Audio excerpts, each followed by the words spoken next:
बहू, अब तुम शादीशुदा हो, हॉस्टल में रहने वाली लड़की नहीं। भाभी, आपने सूटकेस पैक भी कर लिया? इसमें तो केवल भैया के कपड़े रखे हैं, आपने अपने कपड़े नहीं रखे। भैया अकेले जा रहे हैं क्या हनीमून पर? शिवानी ने हंसते हुए अपनी नई नवेली भाभी विनीता से कहा। दीदी, मम्मी ने मेरा सूटकेस पहले ही पैक कर दिया था, जिससे मुझे इस समय पैकिंग में ज्यादा समय ना लगे। विनीता ने धीरे से कहा। अरे वाह, समधन जी तो बहुत स्मार्ट निकली। हमें भी तो दिखाओ जरा अपना सूटकेस, क्या क्या रखा है तुम्हारी मम्मी ने? कमरे में आते हुए अर्चना जी बोली। विनीता कुछ कहती इससे पहले ही अर्चना जी और शिवानी ने उसका सूटकेस उठाया और उसे खोलकर बैठ गईं। एक एक करके उसका सारा सामान बाहर निकाल दिया। बहू, अब तुम शादीशुदा हो, हॉस्टल में रहने वाली लड़की नहीं। अपनी पैकिंग यही सोचकर करनी चाहिए थी। समधन जी को भी तो अक्ल नहीं कि बेटी की पैकिंग करते समय उसके शादीशुदा होने का ख्याल रखना चाहिए था। मम्मी जी, लेकिन इस सूटकेस में क्या कमी है? विनीता ने विनम्र भाव से पूछा। इतना तो उसे समझ आ गया था कि सही मायने में वो ससुराल में ही है, जहाँ बात बात में सास ननद बहू की कमी निकालने को तैयार रहती हैं और साथ ही उसके मायके वालों को भी नीचा दिखाया जाता है। अब ये भी हम ही बताएं? देखो, इसलिए सूटकेस में एक भी साड़ी और सूट नहीं है, केवल जींस और टॉप ही रखे हैं। और ये कैमरा, इसकी क्या जरूरत है?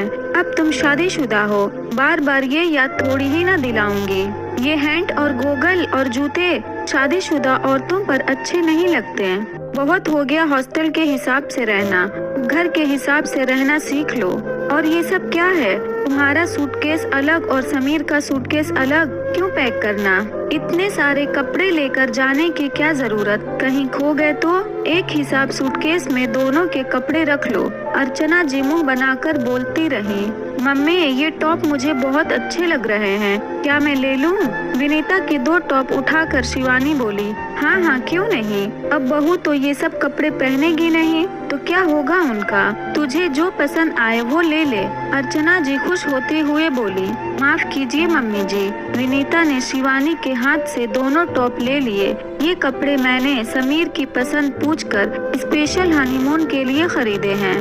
मैं अपने कपड़े किसी को नहीं दे सकती। रही बात मुझे वहाँ कैसे कपड़े ले जाने चाहिए, तो मैं वहाँ किसी ससुराल में नहीं जा रही, अपने पति के साथ घूमने जा रही हूँ, जहाँ हमें एक दूसरे को समझना है, जिसके लिए हम दोनों जितना कंफर्टेबल रहें उतना अच्छा है। अब मैं वहाँ अपनी साड़ी संभालूंगी या अपने पति के साथ अपनी जिंदगी की नई शुरुआत की बात करूंगी। और ये कैमरा जो है ना, वो हमारे इन खूबसूरत पलों को संजोने के लिए है, जिन्हें देखकर हम हमेशा अपने आप को तरोताजा महसूस करते हैं। वो यादें कुछ हमारे अंतरंग पलों की भी हो सकती हैं। और ये गोगल और हेड खूबसूरती के साथ साथ हमें धूप से भी बचाते हैं। ऐसे ही नहीं मेरी त्वचा इतनी ग्लो करती है। और मम्मी जी, आप मुझे तो कह रही हैं कि शादीशुदा औरत हैट गोगल ये जींस टॉप नहीं पहनती, तो दीदी भी तो शादीशुदा हैं, वो ये सब कैसे पहन सकती हैं? क्या वो सासू माँ से छिपकर चोरी छुपे ये सब काम करती हैं? क्या जब वो अपने हनीमून पर गई थी तो केवल साड़ी और सूट ले गई थी? और मम्मी जी, आप सबको तो पता ही है कि मैं हॉस्टल में रह चुकी हूँ, तो मुझे पता है कि मुझे अपनी पैकिंग कैसे करनी है। 1 या 2 कितने सूटकेस ले जाने हैं। हॉस्टल में तो मेरे कोई कपड़े खोए नहीं।